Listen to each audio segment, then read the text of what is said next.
You're tuned into No Good Music.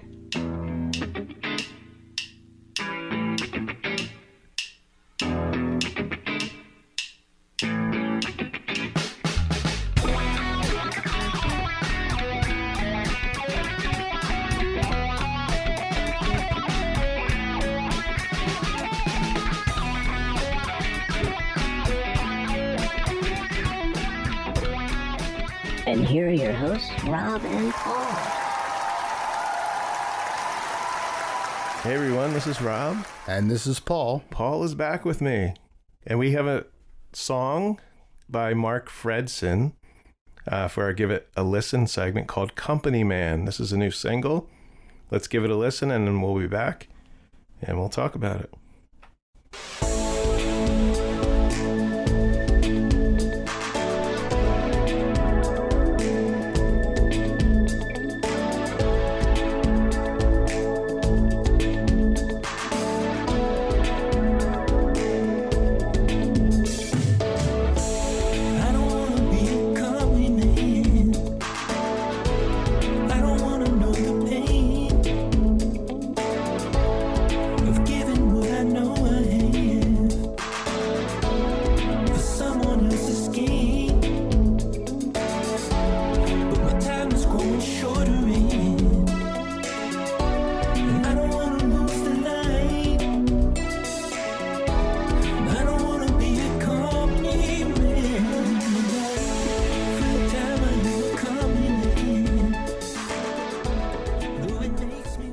Okay, we are on show 85, and that was Mark Fredson, Company Man.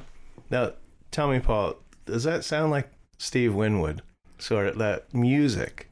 It does. It reminds me. It does. I forget the Steve Winwood song that was pretty famous, but has that feel to it. Kind of has that 70s like thing going on. What's old is new. So Mark Fredson, his journey spans more than 2 decades. Marked by a dogged commitment to the pursuit of making music for music's sake. He hails from Port Angeles, Washington. He was just a sophomore in high school when he signed his first record deal. And as a frontman, songwriter, pianist, and producer, his body of work is vast, from the outlaw country of Margot Price's Hurtin' on the Bottle, which he co-wrote with Price, to the theatrical pop anthems that have defined his solo career. But his latest album, Company Man, arriving in spring of 2025, marks a new chapter in Fredson's artistic evolution. And the album explores the tension between chaotic beauty of youth and the mundane realities of growing older, all while refusing to let go of life in service to music, even if it sometimes more labor than love. And Fredson describes the title track as a thesis statement for the whole record. It's about being stuck in the middle between wanting to pursue a life in the arts and a life where you feel pressured and called upon to do your small part in keeping capitalism afloat. You know, I kind of feel the same way with description. I feel that I'm a pretty creative person, and I know Paul is definitely a creative person. And, you know, there's things that you want to do in life that make you happy, like what you're doing, Paul, is great. You know, not a lot of people can do that, you know, where you have to work a 9-to-5 job, or you have to work, you know, 40 hours a week. And then on the weekends, you're doing what you love to do. But during the week, you're not. You know, I work from home. I've been doing printing for a long time. And I love doing that. So I have more freedom than a lot of people too, in that I can work from home. I can work one day 4 hours, you know, instead of 8, and then, you know, work on the podcast like we're doing today. Today's a Monday. Paul and I are being bums today, talking about music. When I have within that same stretch, that sometimes following your dreams is a wonderful opportunity. If you have that luxury to go for it, go for it. Yeah. Being an independent filmmaker, is literally, and doing as much as I've had to do on my own, means that I work from the minute I wake up in the morning. I wake up and it's nice because, again, it's what I love to do. So I wake up and I think, okay, today I have to, make sure all the end credits are okay, because God forbid I actually forget to mention one of the people that have contributed in one way or another, even yourself, who was in the movie. If my name's not in there, Paul, oh my God. This is the last time we're going to be talking. And you know what, though? In all honesty, it would affect me more than it would probably affect you, because I would feel terrible. Yeah. So there's this desire to be, make sure that everything is right. And when it is your quote unquote baby that you're working on, you want it to be perfect. Yeah. And, there's always that level of anxiety. So I wake up and if my first thought is what I'm doing, and then I literally am working until my wife is saying, hey, you were supposed to come to bed at 1 o'clock in the morning. And I say, look, I'll be in bed by 1. And she says, it's already 3 a.m. Oh my. Okay. Overshot that. All right. Yeah. But, it is an amazing luxury, and sacrifices have to be made. I do some things with this toy company, the Four Horsemen, and I've done, I'm also a blacksmith. I make weapons. I've been on the Forged in Fire show, and I occasionally do like a sword, a fantasy sword or something for someone. And I just did this thing for this big toy company where I made one of their swords that is one of their featured things from the toy company. Okay. They do a lot of like He-Man inspired kind of mythic legions, they're called. They're awesome. And they just had this big dragon. I mean, the thing is amazing. The toy company makes things beyond. They used to be the sculptors for McFarlane Toys and everything. Okay. And I'm like, I have so much coming up expense wise with the movie. I'm like, I can't buy the toy dragon that I want to buy. Sacrifices sometimes have to be made to pursue your dreams. But in the long run, it's definitely worth it. And when we're talking about these musicians who've been doing this, and they are literally following their dream, and that's very inspiring to me. I have a friend, Scott Erickson, maybe he had a regular job like years ago, but he gets enough gigs that that's what he does, and he has a set list, not set list, but he has a list that he'll hand out at the bars or whatever, and there's got to be at least 200 songs in there that he can just play. Wow. And he doesn't have a band, it's just himself. He does have some backing tracks, but he can play any Beatles song note for note. He's a really good singer. But that's what he loves, and not many people can do what they love. I think I don't know if someone ever said that, but life gets in the way of your dreams. Absolutely. And I'm very happy with where I'm at.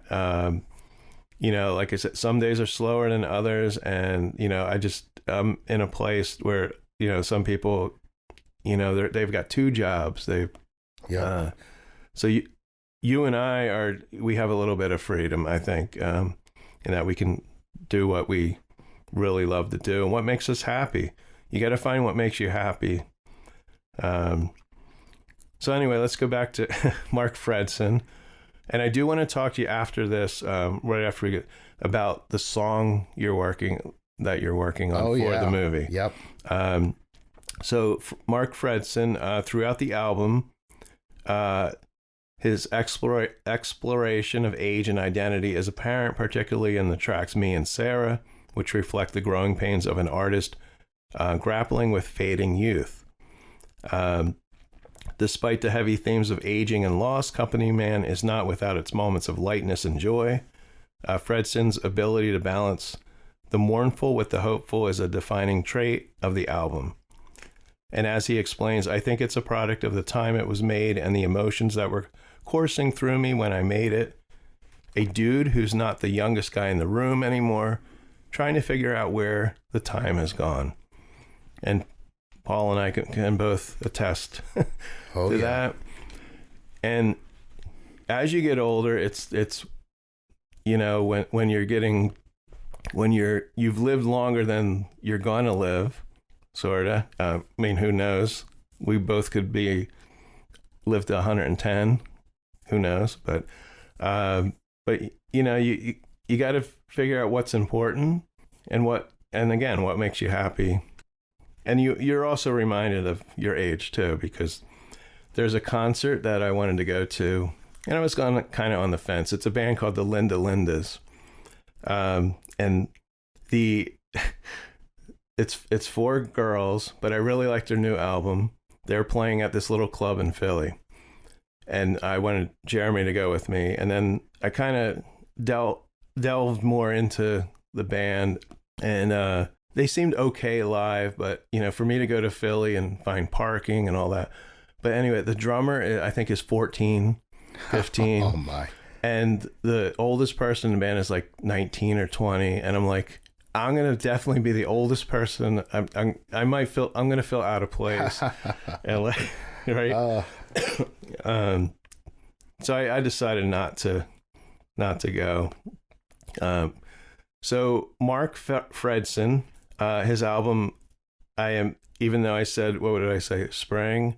I did ask the publicist, it will be out April 18th. So it is coming out this month, and you can find it anywhere you stream music. And oddly, Mark does not have a website. Like, you know, I'm not going to put down Mark, but you know, I think Mark, you need to get your website going. And I want to thank Alex Steininger from In Music We Trust. He gave us permission to play part of the song. So Paul, Hunt, Chase, Kill movie we talked about in the last podcast, but we want to talk about we talked about Bobby. Forgive me, I keep forgetting. I know how to spell his name, Bobby, but yeah, it Bobby Cara, because it's a C. Yep. Okay. I always want to say Sarah Cara. Okay. So Bobby Cara, we talked about him doing the music for the movie, but Paul, you told me when I texted you like a week or two ago, you were in the recording studio. So I want you to tell me what you were doing in the recording studio. I had absolutely, you know, it's sort of, again, following that passion that, you know, things that you really love and want to do and such. So here I just finished the film, full-length feature film, you know, Hunt, Chase, Kill, and which, you know, we're aiming to have that on Amazon, hoping for around the end of summer towards the Halloween of this year, 2025, it is when we're trying. Of course, that has a lot more to do with distributors than me. So we're finishing the film up. And here I'm talking to one of the stars in the film, Bud, who's an amazing guy. And he tells me that he has a cousin, Robert, who is an incredibly talented musician. And is an older metalhead from back in the day that has all this recording equipment and has amazing music. And, you know, you hear that sometimes. Well, here Bud sent me samples of this guy's music, and when I heard it, I was like, wow, this guy is extremely talented. Does he play guitar? He has a mix of real and digital instruments that he plays. He does actually play the guitar and such, and he's just such a talented dude.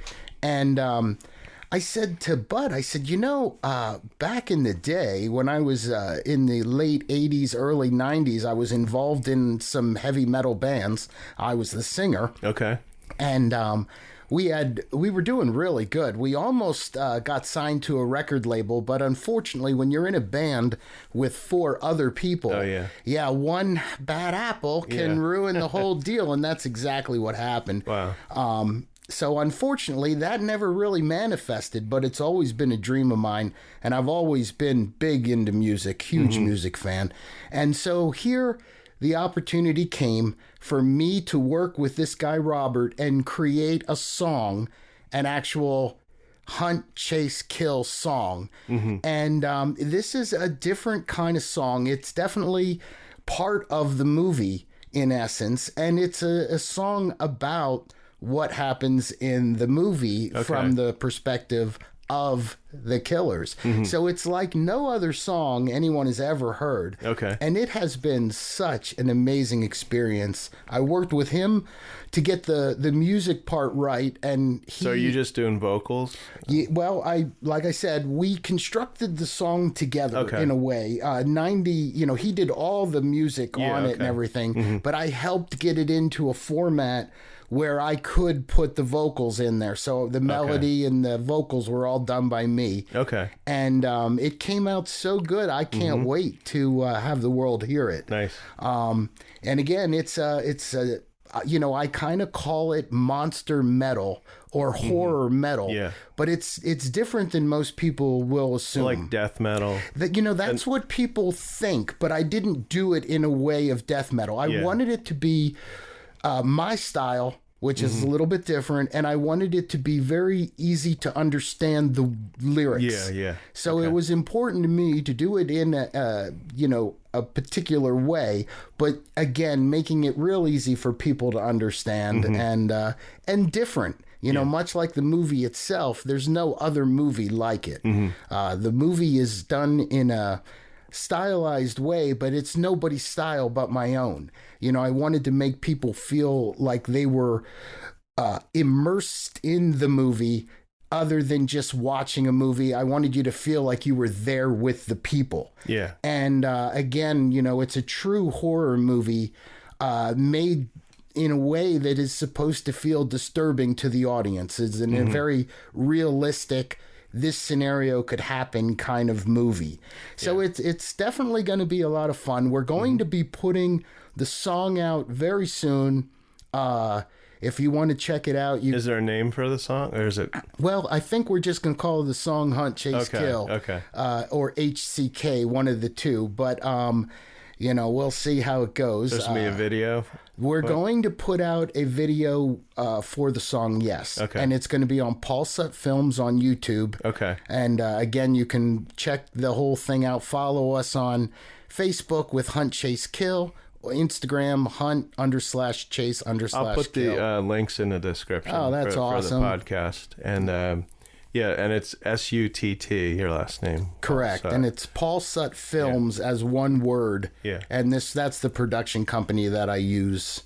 And is that song going to be in the film? Is it going to be at the end of the film? It's actually the beginning of the closing credits. So as soon as we start to show the credits, that's the song that's going to play.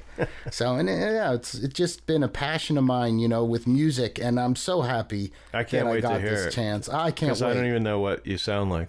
It's it really is. I can't wait either. I'm so excited. Again, it was something that I really am so lucky that I had the opportunity, and Robert was just such a pleasure to work with, and again, when you meet these talented people and everything, it just enhances the whole project. So, and one thing leads to another. Sometimes you meet one person, and yep, like with me, meeting you, and then Jeremy and Xander, and it kind of trickles, because I literally not last year, but the year before, which was 2020, at the end of the year, I said to Jeremy, our original Jeremy 1, we call him, because Jeremy Hirsch is Jeremy 2, that I wanted to be in a horror movie, and I've been wanting to be in a horror movie. I want to be killed in a horror movie. And it only took, the next year, and pretty soon I was first of all, I was in, my photo was in Cruel Summer 3. No, is it 3? Yeah. My friend Scott Tepperman, who does horror films in Florida. So that was kind of my first, but I wasn't in the movie. I donated to some movies where maybe my picture was in there. And so your film, like I said before, was the first I was actually in. And then, I was in Human Hibachi 3. And then also a movie that I think I can actually say now from Sean Whalen is called Swipe, because he was off Facebook for 6 weeks, which is a long time for him because he's always on Facebook video. He does live chats and stuff. But he disclosed he was filming this movie, and it was filmed near me in Reddington. And because I became friends with Sean, that's how I tried to get my 2 other friends in the movie, and they weren't looking for other background, and that was like 4-hour, one scene, and you never know with these movies, I know everybody wants to be Terrifier, but if you got to go in, knowing that you wrote something that's good, like you said, different, that people have seen, and that you're proud of it. That's the first step. Yeah. It's not going in thinking, we're going to be the next Terrifier. Yeah, I had what I wanted to do was so different. Again, too, I wanted to make the movie I wanted to make, and I love Terrifier movies. The over-the-top gore and everything that they have is just mind-bending. Oh, yeah. But I didn't even want to try to compete with that. The third one was just too... Oh, it's so... And, my movie, I said my target audience is pretty much 35 and over for the most part. Now, there will be younger people that will totally dig this movie as something they've never seen. Yeah. But anybody that is 35 or over and watches this is going to realize that I did something very different that was sort of a thing. I made a slasher film at the heart of it. It's about people that have bad mental problems and feel like, they're doing good, actually. To them, they believe they're doing a good thing. Yeah. And which, again, is part of that element that makes it truly scary. I didn't try to be scary with over-the-top effects. I tried to be scary by putting it in a real scenario and making it a disturbing thing that you just wouldn't want to end up in, but you could imagine that you could end up in it. But we do have gore in it, but as I was saying, the older crowd will appreciate it for the story, because my number one concern was this story and telling a story that actually was fun and interesting and scary and a real true horror movie. Yeah. And it's going to premiere at the New Jersey Horror Con. We're working on it right now. Yeah, hopefully it will. Yeah, there is there is a process. It's hard when you're still working on something. Right, and I would never want to, until they create the schedule, then we'll know exactly when. But yes, the plan is to having it debut at the New Jersey Horror Con and Film Festival in Atlantic City on May 17th and 18th. And we're going to be at the show with a table. And the cast is going to be there. Yep, almost everyone's coming. And on Sunday, we're going to have the 3 main characters in costume there at the table to do photos. And I'm supposed to do a radio interview for iHeartRadio. Oh, really? Yeah, with Kane Hodder, who was Jason in several of the Friday the 13th films. Yeah. And me and Kane go way back, so this is going to be a lot of fun. Looking forward to it.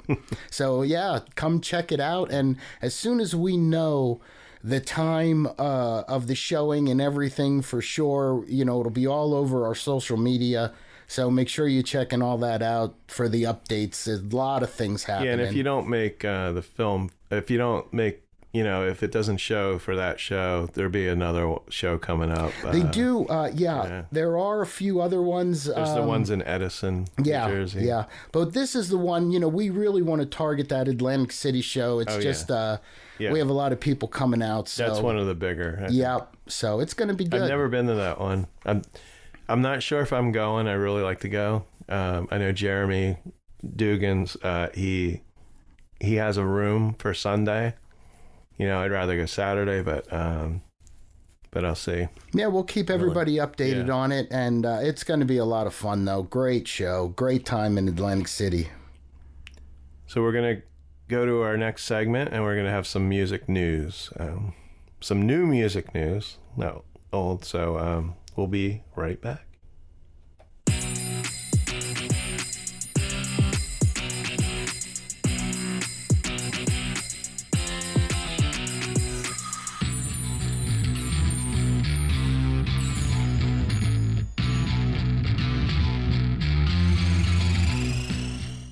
Okay, we're back. Now, this article is from masslive.com from March 31st. Influential band drops first U.S. tour dates in 22 years with new lead singer. And it's one of the most influential punk bands of all time. They're gearing up for its first U.S. tour in more than 2 decades. What band would this be? Oh man, I don't know. This got me curious. Most influential punk band with a new singer. I don't know. The Sex Pistols. The Sex Pistols. Yeah, I've seen video because they've done a couple shows. Yeah, and they're actually it's not bad because it's the we have original band members, Steve Jones, Paul Cook, and Glenn Matlock, along with singer Frank Carter, who will take over for Johnny Lyde and Johnny Rotten. And Carter fronted a few UK shows for the Sex Pistols last year. And so if you go on YouTube, you can see a show from September 2024. And you'll see that they're high energy shows. Everybody in the crowd knows the lyrics. The crowd looks excited. I played the song Out to Lunch for my wife, and she loves the Sex Pistols, and she even said it sounded great. My wife approves. Wow. They can continue on. And Frank Carter told the AP, I think everybody needs this band right now. I think the world needs this band right now. And, they were formed in London in 1975. And the original lineup was Matlock, Jones, Cook, and Sid Vicious. Yep. Who died in 1979. And another amazing thing is that this band only had one album, the Sex Pistols. Never Mind the Bullocks. Yep. Here's the Sex Pistols. Jones, Cook, and Matlock first reunited last year to play the 1977 album with Carter as lead vocalist. Carter is 40. He's an English musician known for his work with punk bands like Gallows, Pure Love, and Frank Carter and the Rattlesnakes. So he has a good punk background with his own bands.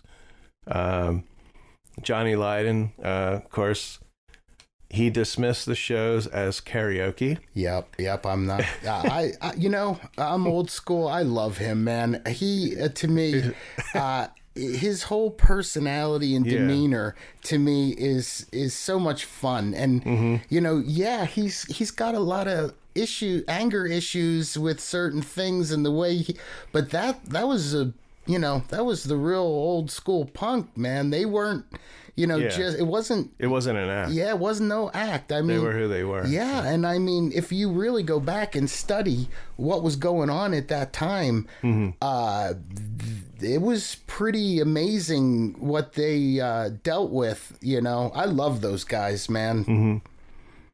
Yeah, he didn't want. Actually, they didn't want him to participate in the tour. Yeah, I can imagine. He's clashed with his former bandmates repeatedly over the years, including suing over a 2022 FX TV series Pistol, which was based on a memoir by Jones.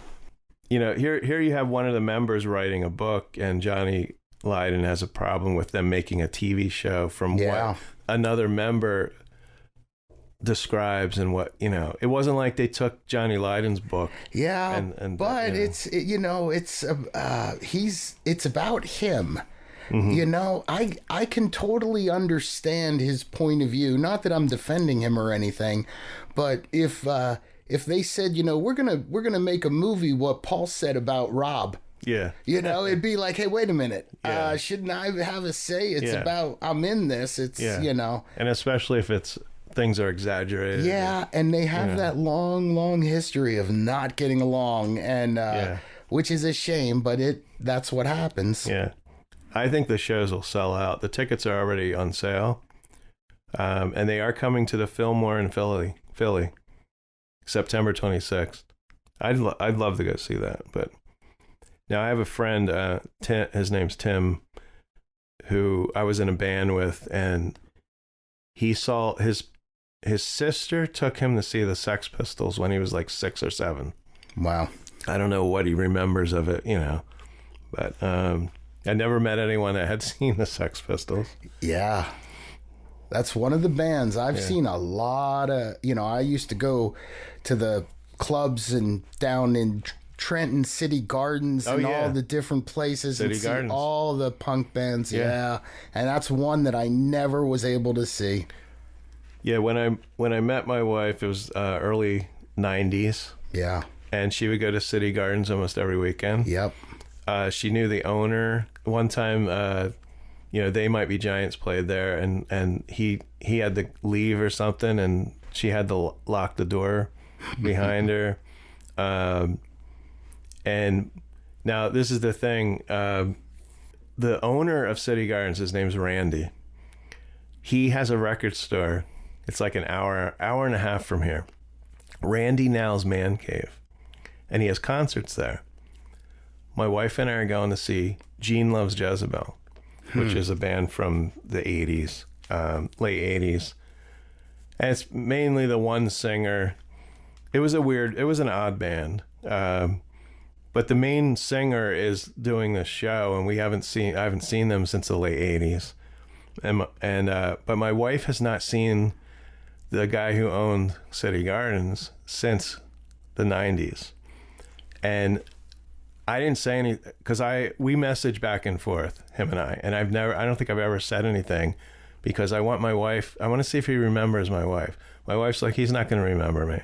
I think he will. It wasn't like she was just a person that went to the show. She knew him and talked to him, and yeah. The one time I can tell you, and I've told this story before, is my wife was into like Henry Rollins, but he wasn't playing with the band. He was doing spoken word. Yep, I saw Henry Rollins there at City Gardens. Was this like 92? He did 93? Mostly poetry and stuff. Yep, and a lot of the audience was mad, even because they were like, "Do your You were music." probably at the same show. Yeah, I'm sure. We went to see him twice. The first time, everybody brought like beanbag chairs, and they were all sitting, staring at the stage, and if I recall correctly, the men's bathroom was on past the stage, but nobody could get to I had to go to the bathroom, right? So I go into the women's bathroom, which was across from the bar. And when I come out of the bar, my wife is talking to Henry Rollins. Yeah. Nobody knew he was behind them. And my wife knew Henry by writing to him. The one time my wife went to see Henry, he knew she was a Madonna fan and brought her these 45s. They knew each other. And I was so freaking nervous. I was in like 25, 26, and I had just seen him on the Dennis Miller show the night before. And I think I mumbled something, but he was intimidating guy. Yeah, he still is. And this girl came out and she wanted to get a picture with him, and she asked me if I'd take a picture. And Henry looks at me and goes, "Don't you know him? He's a famous photographer." So that kind of like lightened the mood. That's funny. And then the next time we went to see him, we could not sit. We had to go in the bar. There was another bar, and then they would televise the show. Yeah, which is the weirdest back bar. thing. Yep. Yeah, so I remember that. So anyway, I don't know what we were talking about, but so I have another news story, and of course, what's the podcast about talking about the Beatles? A rare 1962 Beatles album was found in a Vancouver record store.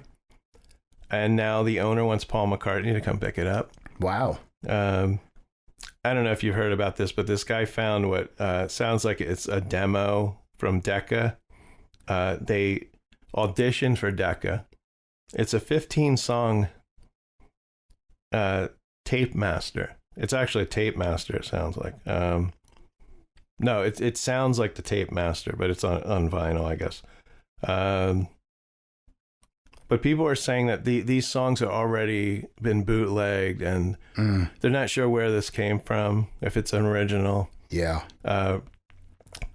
But apparently the Beatles auditioned for Decca. Decca passed on the Beatles. Can you imagine? Boy, oh boy. But you don't know. You don't know. Yeah. You know?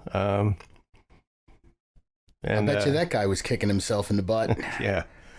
So, and lastly, this is my last music news, is again the Beatles.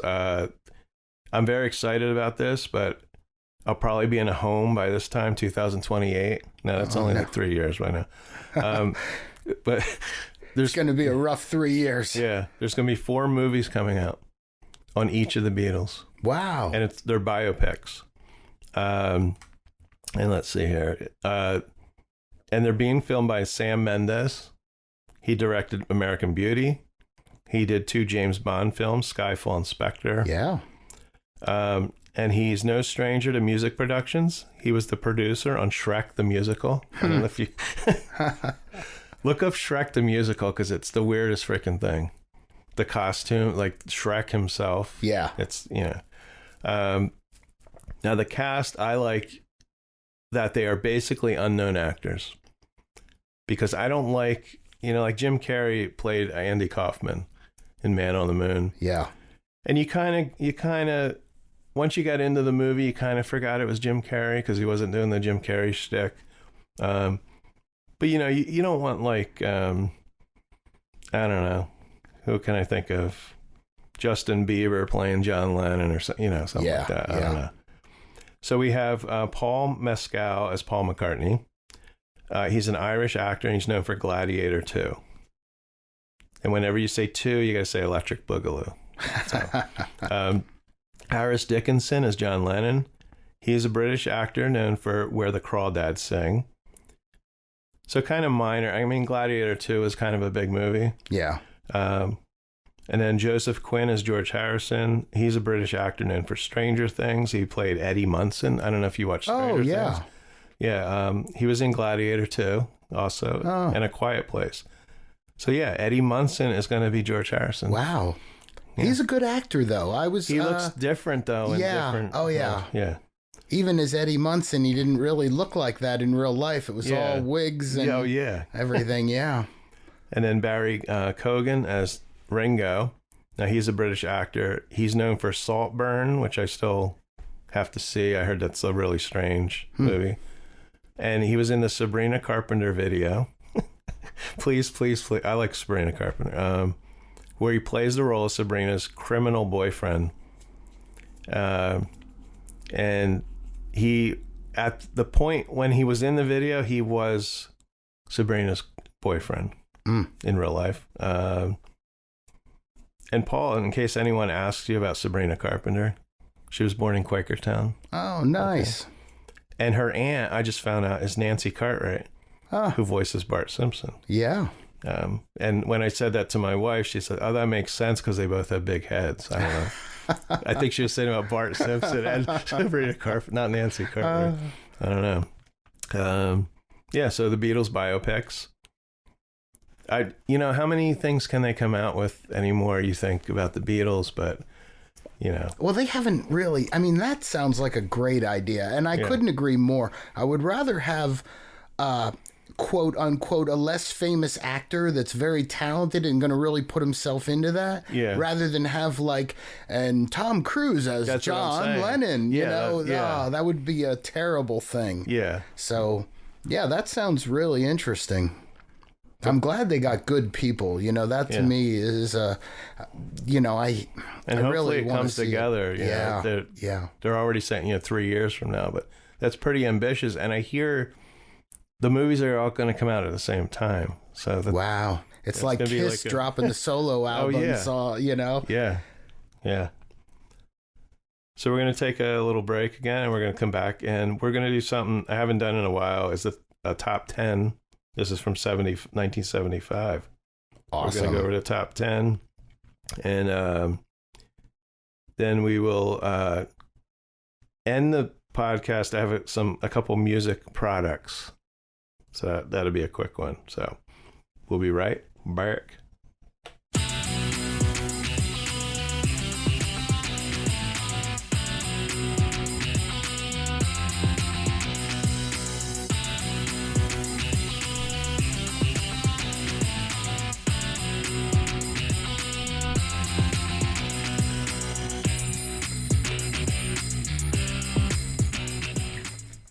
Normally we drink, we have beer, but, Jeremy used to come over Friday nights. But then after a while, it was like, I'm burnt out. It depends on the day, So he would come over at 6:30 and we'd be up here 3 hours or more. But we would be drinking. But so today we're drinking water. I don't know what Paul's drinking over there. Oh, I have straight vodka. Oh, there you go. Speaking of vodka, Rick Nielsen, Cheap Trick, my favorite band, has vodka. It's called Rockin' Vodka. Really nice bottle. They had a special, because Rick does in-store signings. Yeah. But not around here, near Rockford, where they're from.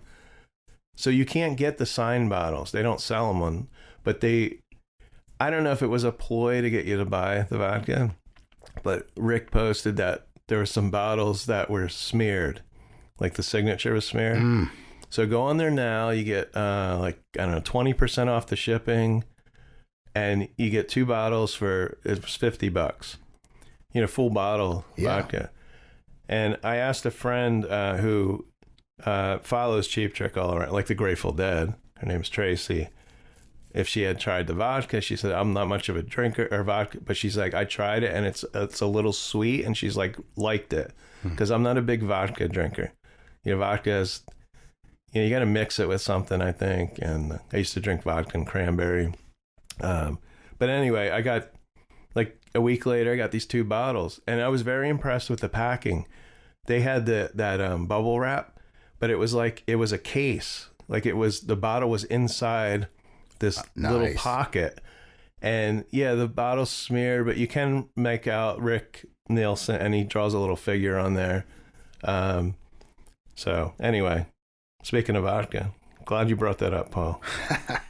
Hey, I try to help. But I'm thinking now, once I might not drink the bottle that the signature's on, but how can I put it in a case?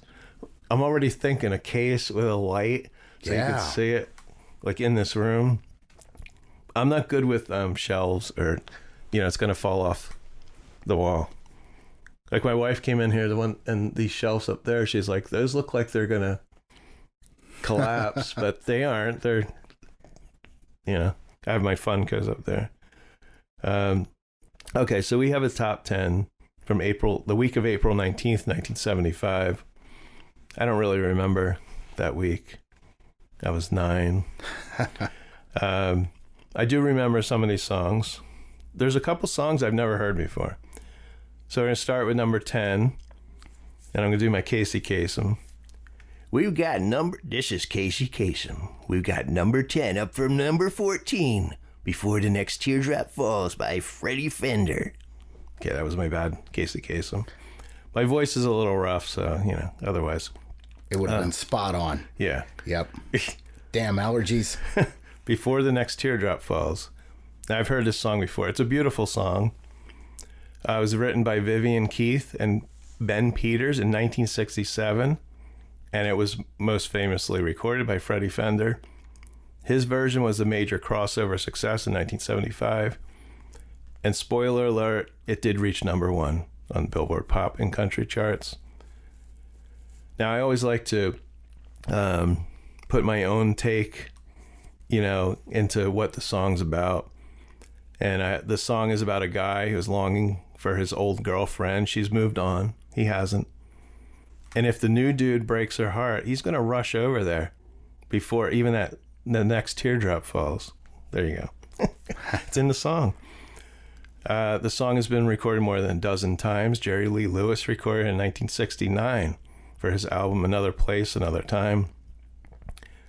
And what's interesting is that Freddie sings in English for the first half of the song, and then in Spanish for the second half. And Freddie told an interviewer once that recording only took a few minutes. I was glad to get it over with, and I thought that would be the last of it. So he Wow. sounds like he wasn't a big fan. Now we got number 9, up from number 11, is the song Emma by Hot Chocolate. That one I don't recall. Now I love Hot Chocolate, you know, but I don't know the band. But they're a British band. Now, I've never heard this song either, but their big hit, which I have heard, and maybe you have, You Sexy Thing. That song, You Sexy, that's like a 70s song. The Where You Go, Your Sexy Thing. Yeah, that's Hot Chocolate. I remember that. Okay. Yeah. I believe in miracles. Yeah, that was Yeah, great. that's it, yeah. I remember the Teardrop song too, but I didn't realize that was Hot Chocolate. What a great name for a band. It makes me want some hot chocolate. Yeah. I know what we're drinking next time. Forget the beer. We're breaking out the hot chocolate now. We'll do a whole podcast on Hot Chocolate. But that was a great Where song. are they though. now? We'll bring someone in from the band. Miracles. Yeah.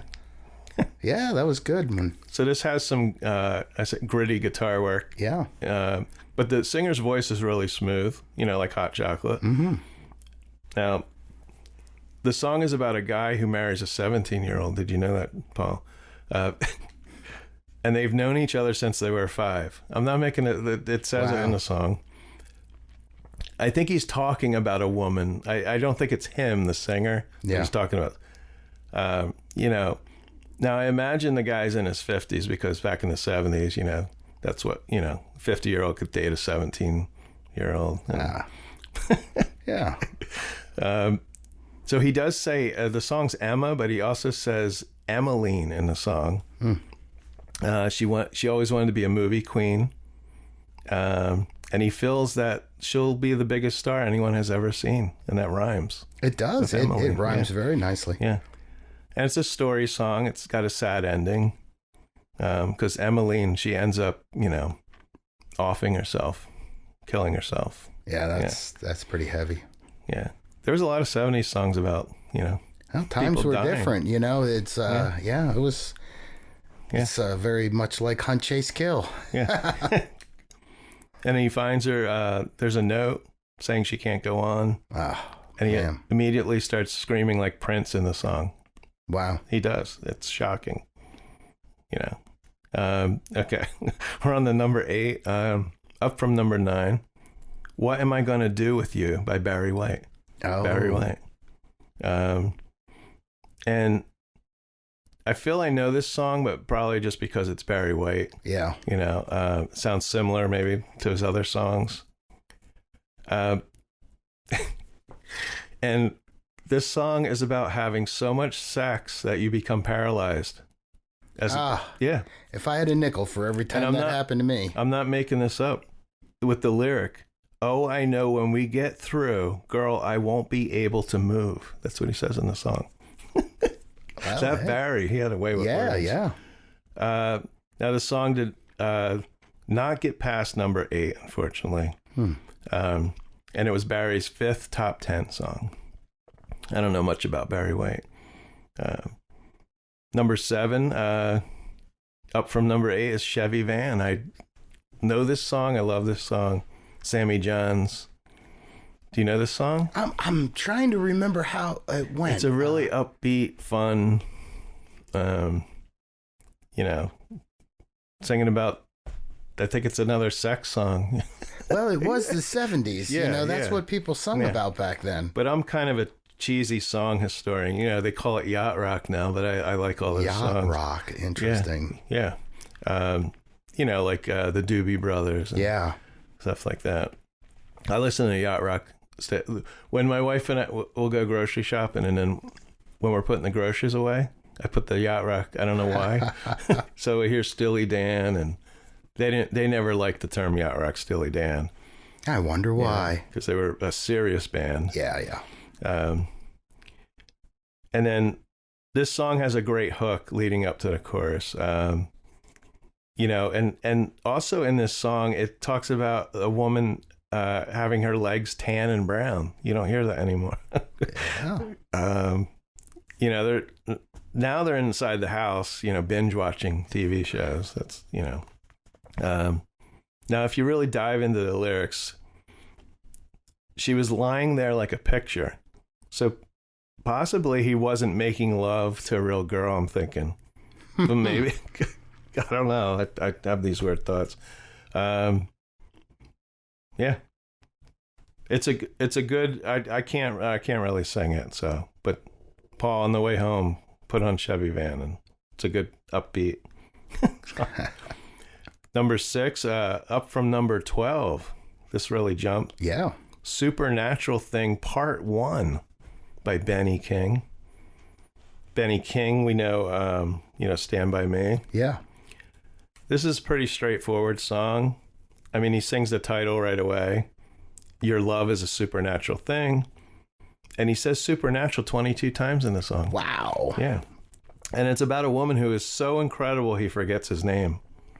But he talks about little green spots he gets when they kiss, and maybe hopefully got that checked out. Yeah, that's definitely not something you want normally.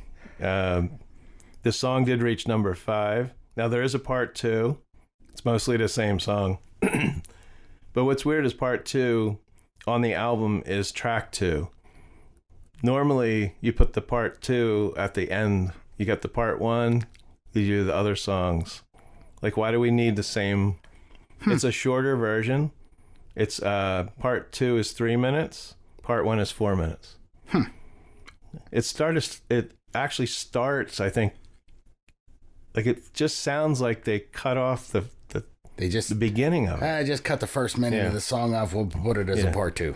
Now, this song I wasn't really impressed with. It has a funky sound to it. Now, the drummer on this song, here's a little trivia. His name was Gary Chester. And he was the drummer on Stand By Me, Breaking Up Is Hard to Do, Do You Believe in Magic, and Bad Leroy Brown. Oh, tons of baddest man in the whole damn town. Yeah, tons of other songs from the 60s and 70s. Now we have number 5. This is all the way up from number 23. Wow, big jump in this one. He Don't Love You Like I Love You by Tony Orlando and Dawn. Oh. Now this is another song where a guy is pursuing a woman who has another man. And in this one, he's telling the girl that her boyfriend doesn't love her like he does. Just like the title says. And some useless info on this song is the song was suggested to Tony by Peter Wolf of Jay Giles Band. While they were waiting around in the lobby at the Golden Globe Awards one year. To pass the time, they started singing R&B tunes. And Peter, at the time, was married to Faye Dunaway. That has nothing to do with the song. But very straightforward song. Nothing great. It's no knock 3 times, Now, this did go up to number 1. And previous versions did not get that far. So, number 4, it's down from number 3, is No Song / Snookeroo by Ringo Starr. Oh, yeah, the slightly comedic, fun song. Yeah. Now, before I listened to the song, I knew it was probably a fluke that any Ringo song, got to number 4, especially with that title. But first of all, I'm not sure why these songs are paired together, but I did find, this is weird because the single was No Song, and I think on the other side was this others. Like, so how is this? They're not one song. Yeah. They aren't. They're 2 different songs on this album. They were both off Goodnight Vienna. And now the first song, No Song, is actually pretty funny. Yeah. I think I might have heard it before. And it's a song about being offered various substances. Yep. And he says, no. You want some cocaine? No. Yeah. Alcohol. Oh, it's a fun song. Yeah. Yeah. And all of them seem to make him sneeze. Yeah. Something about falling on the floor or getting. Yep. Yeah. He's being offered marijuana. Then he's offered cocaine. And then he's offered alcohol. Moonshine. Yep. Yeah. Now, the song was written by Hoyt Axton. He wrote Joy to the World and Never Been to Spain. Now, a couple of famous musicians are on this song. Harry Nilsson on backing vocals, and spoken word by Keith Moon, of all people. Now, Snookeroo was written by Elton John and Bernie Taupin. Yeah. About Ringo.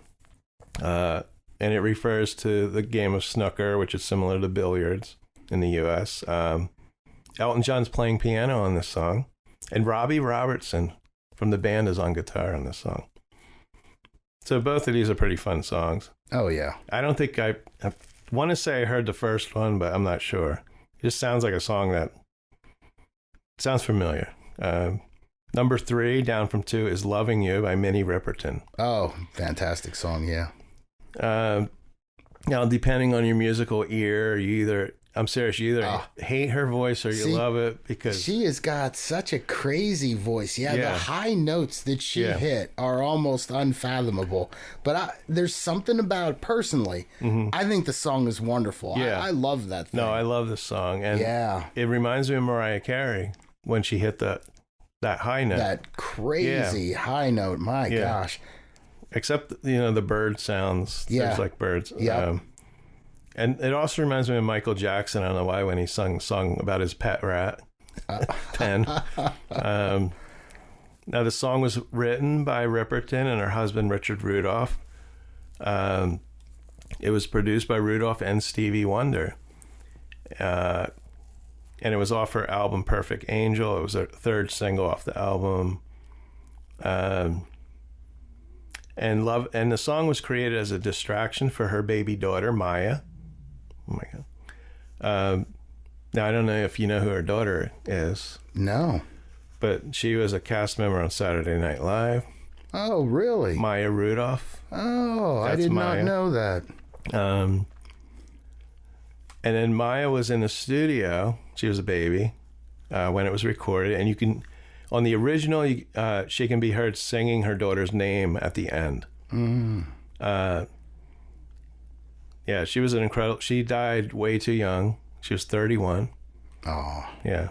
Now, the Rolling Stone rated in 2023 number 65 of the 200 greatest singers of all time. Wow. Yeah. Yeah. So, and I checked out. This is what's amazing. She had, I think she had breast cancer, and it spread to like her arm. And if go on YouTube, you look up Mike Douglas, Minnie Ripperton, and her. I think it was one of her last performances.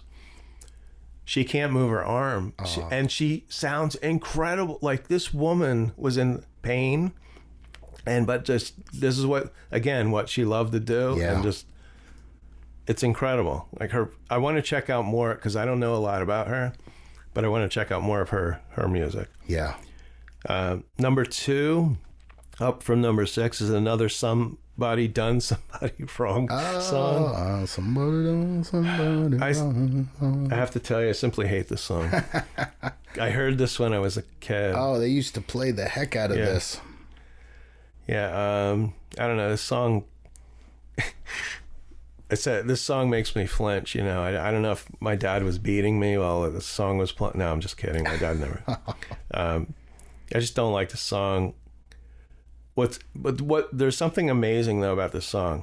It debuted at number 99 on February 1st, 1975. 2 months later, it was number 1. Wow. So to come in at 99, at the time, it was also the longest title of any song to top the Hot 100. It would hold the record for 6 years until Stars on 45 by Stars on 45, whose proper charting title is 41 words long due to a copyright agreement, climbed to the top in the summer of 1981. So I don't have the title, but it's all the artist names. That's and it says because of copyright agreement. Isn't that something? Because it was, Stars on 45. They had to have all their names, I guess, on. Wow. I don't know. And then number 1, this is the second week at this point. It was number 1. It's Philadelphia Freedom by Elton John. It says Elton John Band. This is another song I'm not particularly fond of. Yeah. Now it's the fourth of John's 6 number one singles during the early and mid 1970s. And of course, the song was written by John and Bernie Taupin as a favor to John's friend, tennis star Billie Jean King. I always thought this song was about Philadelphia. Yeah. I don't know when I found out it was about Billie Jean King, but I kind of knew that. And she was part of the Philadelphia Freedom's professional tennis team. So that kind of loses it. Wow. Yeah. Lost to history there. Yeah. So it made its debut on actually his Greatest Hits album, Volume 2. Because what they like to do sometimes is put a new song on a Greatest Hits. It was recorded in the summer of 74 during breaks between sessions for Captain Fantastic and the Brown Dirt Cowboy. I love that album. With that album, I was working on a garbage truck at one point, and we would go to Panther Valley, and at that time that was like it was a gated community, and people that had a little bit more money than other people in the area lived there, and they would throw out TVs that worked, and wow. and there was albums. I remember I got Wings. I got a Wings album. I got Eagles, Hotel California, and this album, Captain Fantastic. There was nothing wrong with them. Someone was just throwing out albums.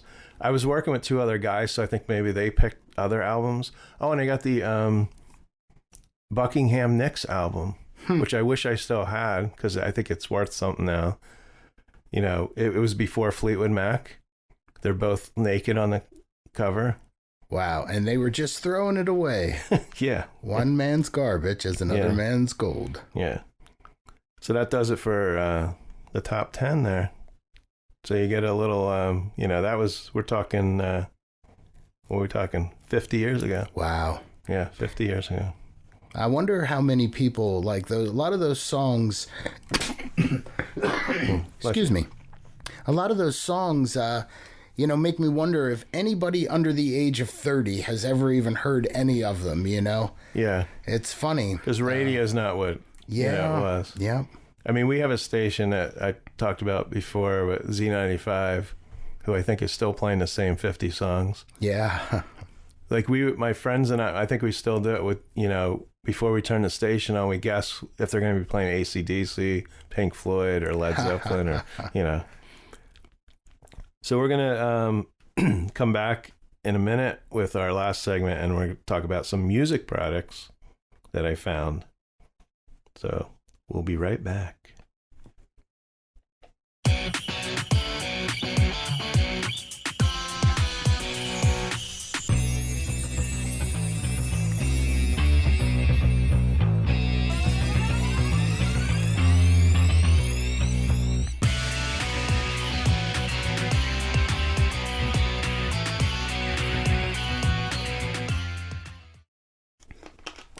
Okay, we're back.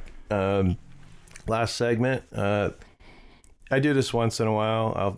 These are, for the person who's a music lover, some gifts that, you can get for yourself.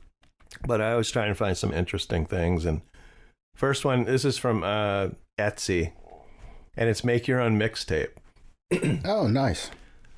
So I don't know if you probably remember making, mixtapes for people. Oh my gosh, yeah. My only thing is with this, I wonder, is this person paying royalties? Because you're selling, these aren't this isn't a mixtape of this guy's music. So you have different variations. You got 60 minutes with, I don't know why he has cover and no cover, because and this is what he's charging, $35. I'll go out and I'll go to the thrift store and get a cassette recorder, right? And $36.14 with a cover. Why don't you just make it 36? I don't know. 90 minutes is $36.70. Actually, This is the half. This was a half off sale, by the way. Okay. Wow. So he's charging $70. I mean, imagine back in the day selling mixtapes for like $35, which would be 70 today, Now this is even though it says mixtape, it says personalized CD mixtape. So you first of all, you select your song list, keeping in mind the duration of the mixtape. The song list can be from your favorite music streaming services. If you prefer, you can send us the list of songs directly. This sounds illegal to me, but... Oh, yeah. Yeah, this is highly questionable. This guy is making mixtapes on Etsy of other people's music and then overcharging. Yeah, don't buy this for your loved ones or yourself. Even though it's my gosh. Yeah. Yeah, there's... Even though it's a music product, I thought it was... I think when I started typing this, then I realized how much he was charging.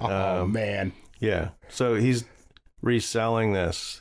Mm-hmm. But, you got eBay and Facebook. I see, band shirts that people don't have the rights to. We don't get political, but maybe the president can get a handle on that, since he's working on ticket prices.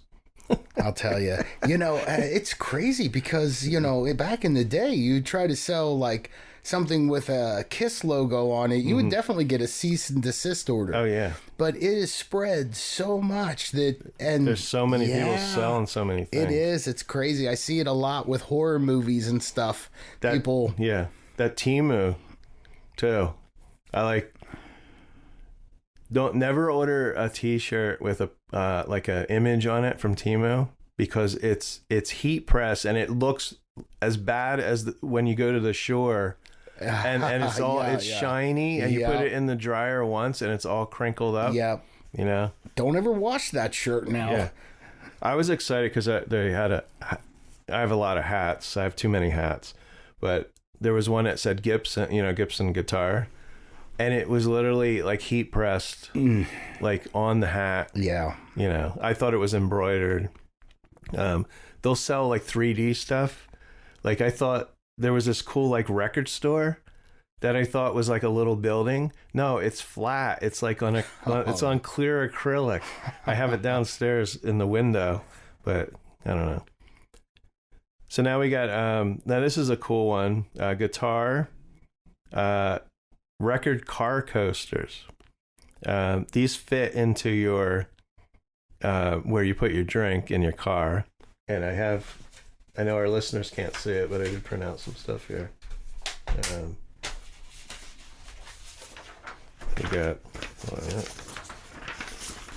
We got this one that looks like a guitar. Oh yeah, yep. Looks like a little round guitar part there, the body. Ones that look like albums. Oh, see, the album ones are kind of sharp because they there's a red and a blue one that they have like a colored vinyl thing, and they kind of have a little flash. Now you got to make sure that they measure 2.56 in diameter, 2 inches, 2.5 inches. They fit most car cup holders, and you know what? Keeping I don't know if how clean they would keep your cup holder, but sometimes, it's hard cleaning those out when you clean your car. Maybe that would protect it a little bit. I don't know. I think the liquid, if you spilled it, would still get underneath that, but they're kind of cool. I think they got more of a bling factor than anything else. But they're nice. And then, so these are, oh my God. Now you have a choice of neoprene. That's the material. Maybe that's a plastic. Yeah. $9.50. So it's not too bad. Or sandstone, which is $14.50. And then the last product. Let's see here. Oh, there's a website called uncommongoods.com. And then, this isn't the last one. I do have another one. Okay. Your own personalized platinum and gold LP record. Oh, man. I need to get one of those for Hunt, Chase, Kill. Yeah. Oh, man.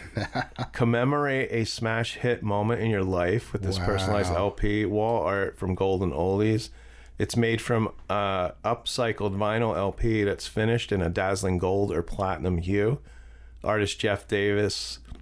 Custom wall art is sure to top the charts at home. So this is kind of pricey. Now it measures 16 inch by 16. And I think it's framed and everything. Wow. So it's like looks official. Oh, actually, let's see. It's suspended between two pieces of glass in a floating frame or mounted on a black mat behind glass. So the floating frame is 168. The other one is 198, and that's kind of what it looks like. Yeah, very legit. Yeah. Oh my God. Somebody get Rob some lunch. Yeah. Now the same creator, Jeff Davis. Now I tried to look up this guy himself. I can't find him because I wanted to tell him that I was going to talk about his creations. But apparently, if you check out this website, this is a good, for the person that has everything, uncommongoods.com. Yeah. These are artists that create different products and stuff and sell them on there. Now, the same artist it's a recycled bottle opener. And the tagline is, pour a cold one with a music legend. They measure 6.5 inches long, 1.5 inches wide. And it's a bottle opener made out of an album. Each opener features a unique vintage vinyl designed from a real record label that is bonded to a sleek, sturdy, brushed stainless steel base. And it says handmade by Jeff Davis in Philadelphia. It's a wonderful addition to any music enthusiast or beer lover's bar. So he's just over there making stuff in Philly.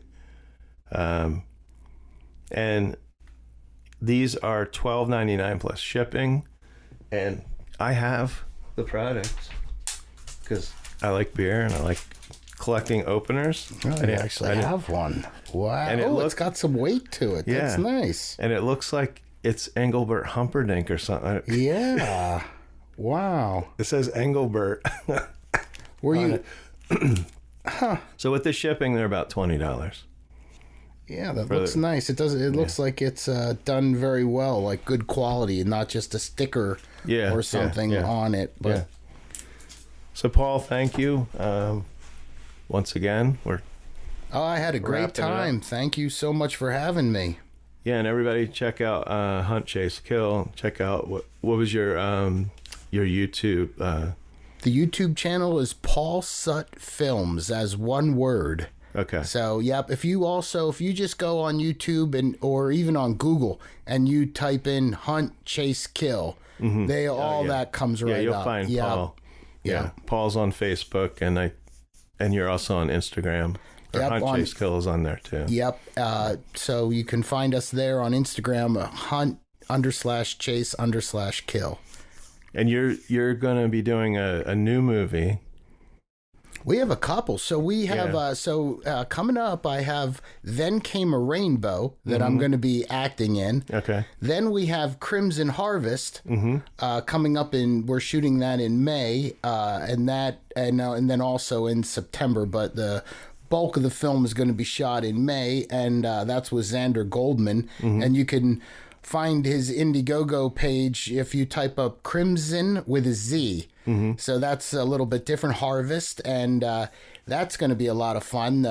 Robert Mukes, and we have some good people in there. Well, I think I'm going to be in, but I don't think I'm filming until September. Yeah, that's the second part. I'm going to be doing the effects in that, and I'm also playing a part in that is going to be a lot of fun, and I don't want to give any spoilers away, but it's a very apropos part for me to be playing. Okay. So it's going to be a lot of fun. And then I'm going to be filming some stuff with the Human Hibachi 3 guys. At the end of the month, we're going to be filming the final scene of that franchise. Okay. So that's going to be fun. So there's a lot of things coming up. And I'm also in pre-production for the next movie that I'm going to be writing and directing, which we're going to be shooting in July. I hope I can be a part of that. Yeah, it's going to be talk about trippy films. It's going to take everybody by surprise. Okay. This is going to be a film without revealing too much, but it encompasses witchcraft in a very interesting fusion between modern and ancient. Okay. And is a lot of really deep research went into this of historical lore, and this is going to be a very psychological movie. Again, a horror film, but very different than anyone's ever seen before. Yeah. So yeah, lots of big things coming up. And if you go to Indie, INDIE, like independent, indiegogo.com. Yeah, you can find Crimson Harvest. If you look up Hunt, Chase, Kill, I think you might be able to subscribe to they could subscribe to you when something new comes up. I'm not sure if that's true or not. When your next film. Yeah, absolutely. You can follow people on there and production companies and such. Because then you can be a part in some way. A lot of these films you can donate, $10, 20, or you can donate $2,000. Depends on what you want to do, or like some of them offer background acting, and I know Xander has a couple really high end, in the movie, to act with Felissa Rose. Yeah, Felissa Rose from is good. Sleepaway Camp, and there's a lot of perks he offers that ways for you to be a part of this movie, or just to be on the thank you list. Yeah, so that does it for the podcast. Thank you again, Paul. And if you're in a band or have a fairly new music out, you want to send it to us, you can send it to nogoodmusicpodcast@gmail.com, and I will give it a listen. And it's hard because we are getting more and more requests, and some we're actually getting people that want us to interview them, even from the industry, and we only do unfortunately one interview a month. And a couple months ago I was struggling to find people to interview, and then all of a sudden now I have more people than all lined up. And because later on in this month Matt and I are doing an interview with someone that has to do with John Lennon, and I'm not going to say anymore. She has a book that I'm like halfway through. I got to read the rest of it this week. So anyway, we always try to have some interesting interviews. Sounds like fun. So until next time, thank you everyone for listening, and have a good rest of your day or night or whenever you're listening. Take care.